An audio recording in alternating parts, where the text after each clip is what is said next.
kita mau menyiapkan setiap kehidupan kita untuk memuji membesarkan nama Tuhan. Biarlah hanya Tuhan yang layak dipuji dan disembah. Mari kita mempersiapkan hati kita, berikan pujian yang terbaik bagi Tuhan. Terpujilah Tuhan Yesus, ditinggikan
hadapi, Tuhan selalu ada dalam setiap kehidupan kita. Mari kita mempersiapkan setiap kita dalam iman dan kasar dalam setiap kita.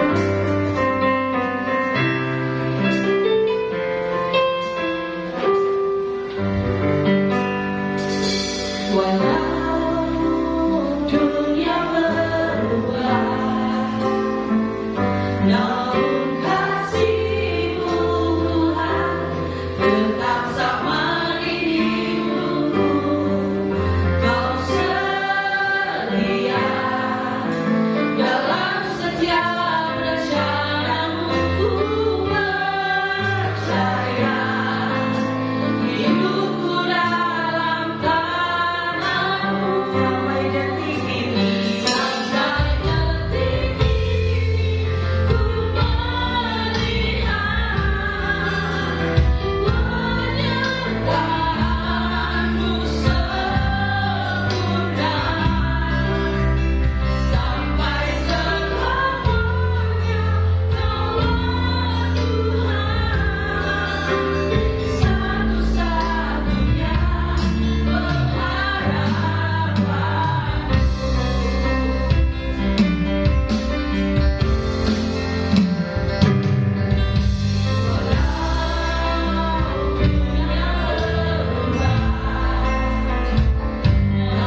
Shalom.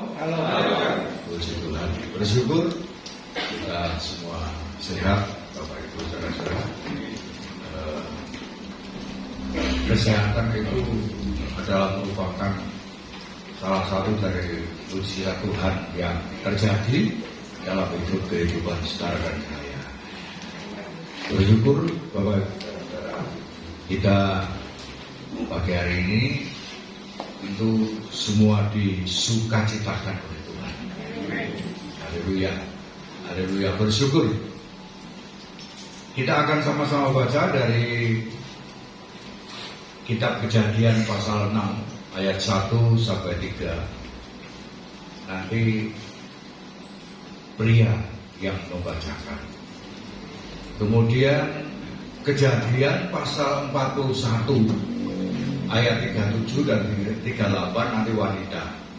Dan Efesus pasal 4 ayat 30 sampai selesai. Baca bersama-sama. Kejadian pasal 6 ayat 1 sampai 3. Ketika manusia itu mulai bertambah banyak jumlahnya di muka bumi, dan bagi mereka lahir anak-anak perempuan, maka anak-anak Allah melihat bahwa anak-anak perempuan manusia itu cantik-cantik. Lalu mereka mengambil istri dari antara perempuan-perempuan itu, siapa saja yang disukainya. Berfirmanlah Tuhan, rohku tidak akan selama-lamanya tinggal di dalam manusia, karena manusia itu adalah daging, tetapi umurnya akan 120 tahun saja. Kejadian 41 ayat 37 sampai 38.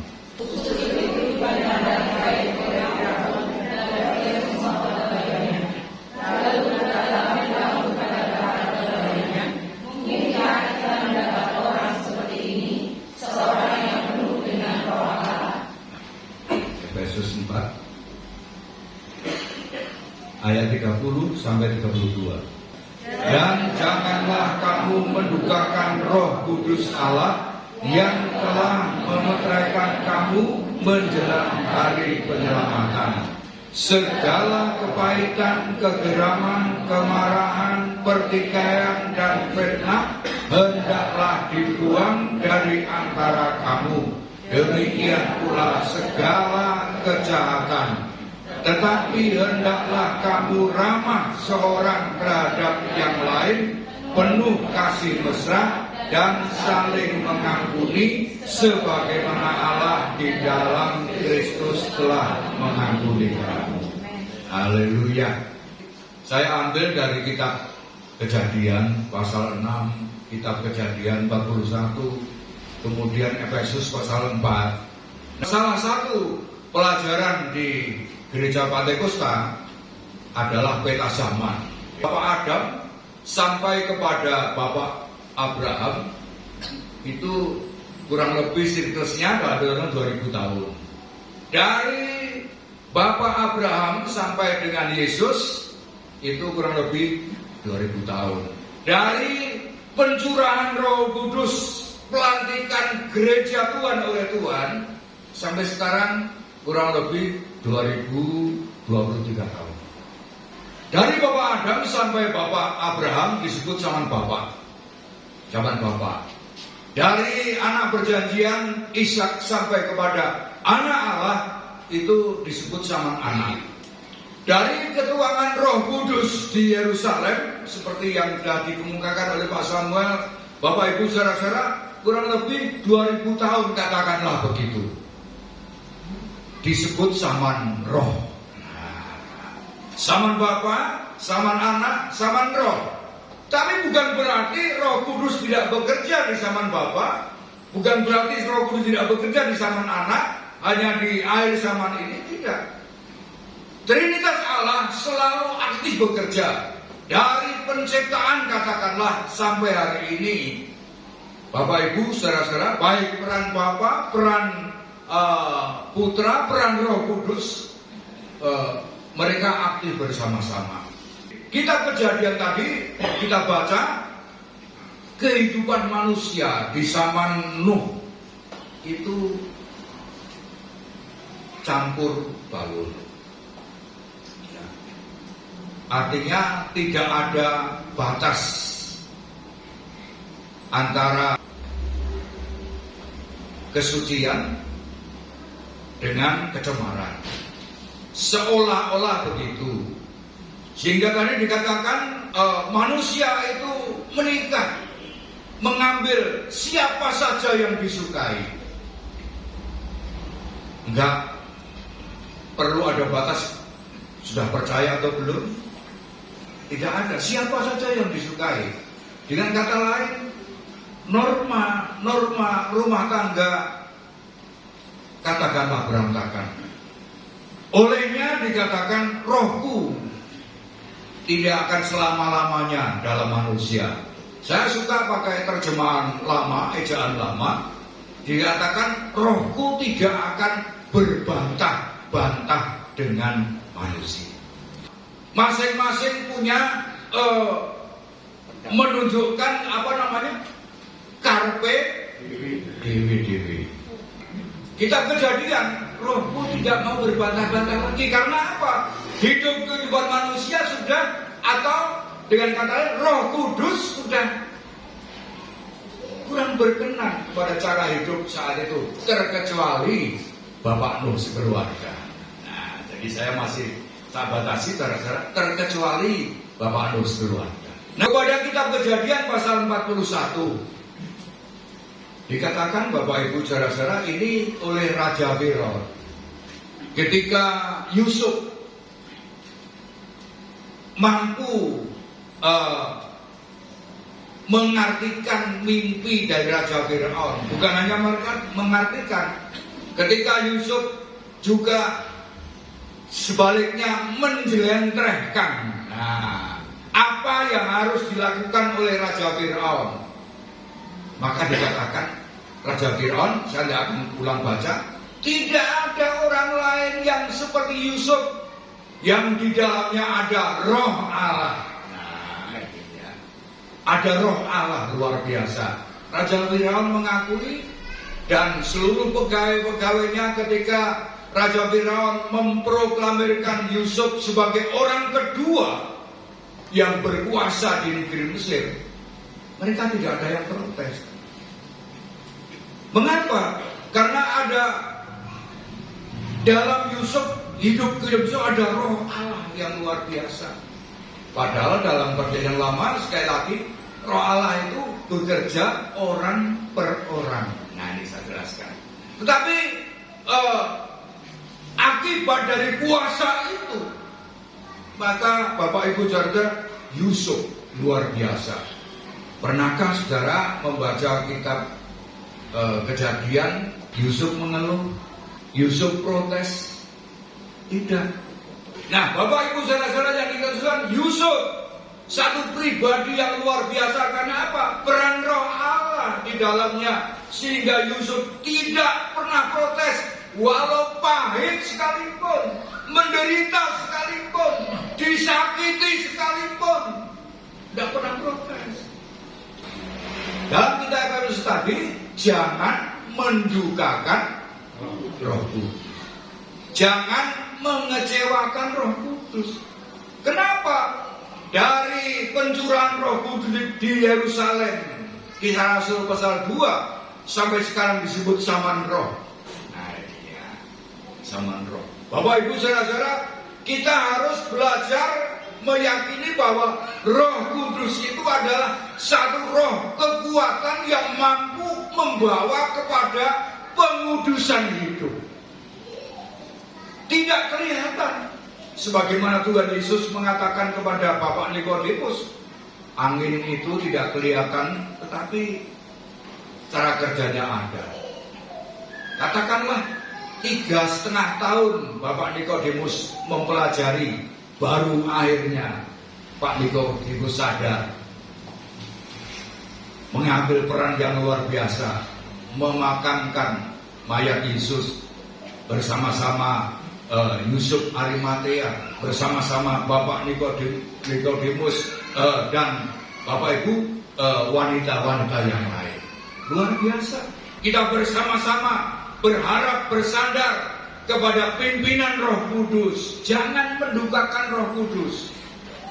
Tetapi sekarang sebagai tawanan roh, nah, aku pergi ke Yerusalem dan aku tidak tahu apa yang akan terjadi atas diriku di situ. Selain daripada yang dinyatakan roh, ya, roh dan menyatakan. Nah, seringkali istilah kita dibisiki oleh roh. Selain daripada yang dinyatakan Roh Kudus dari kota ke kota kepadaku bahwa penjara dan sengsara menunggu.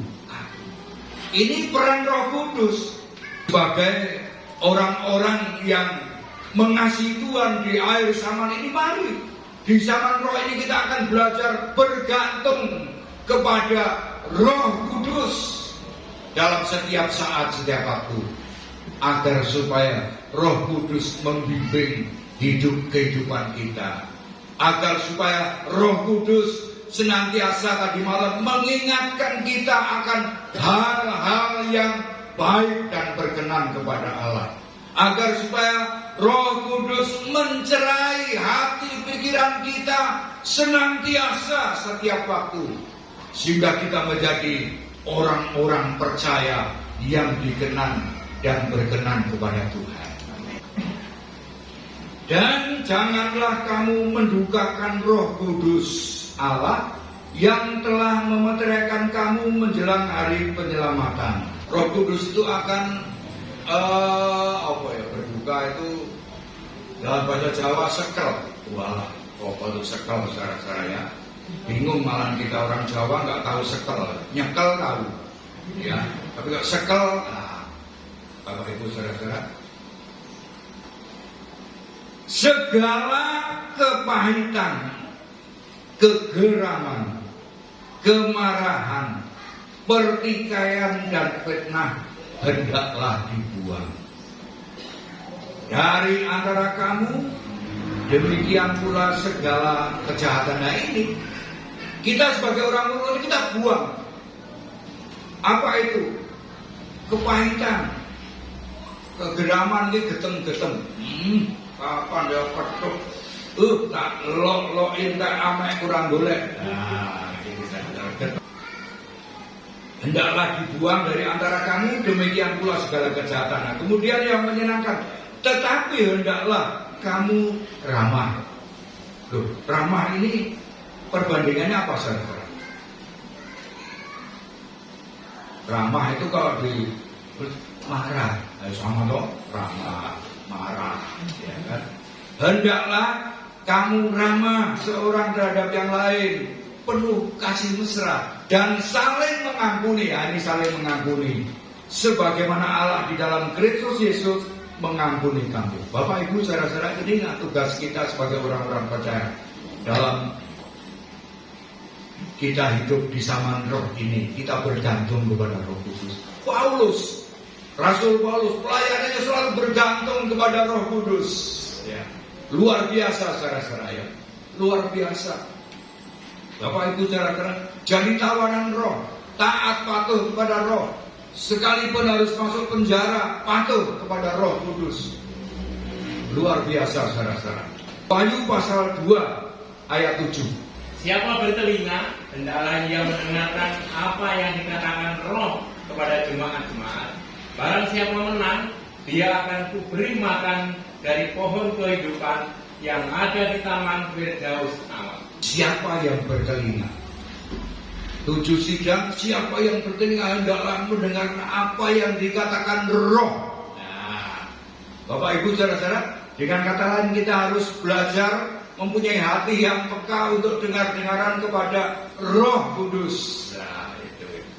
Firman Allah dan Roh Kudus menjadi bagian hidup kita. Roh Kudus yang memimpin kita kepada seluruh kebenaran firman Allah. Kita harus peka mendengarkan Roh Kudus. Berkaryalah Roh Kudus dalam hidup kehidupan ini.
kasih Tuhan, arahkanlah hatimu kepada Tuhan, pandanglah Tuhan dengan iman, dan pulanglah dengan penuh sukacita, dan terimalah berkat dari Tuhan.